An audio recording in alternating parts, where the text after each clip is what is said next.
street ito. Yan. So yun, papuntang Timog, yung circle ng Timog. Yan. Yan naman yung dating ABS-CBN yun, banda roon. Harap nila yung parking lot.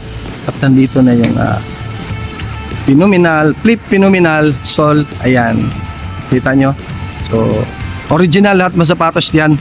At makikita nyo lahat ng design ng mga Jordan shoes nandyan, mga rare shoes nandyan din, no? So good na mga kayaw-yaw.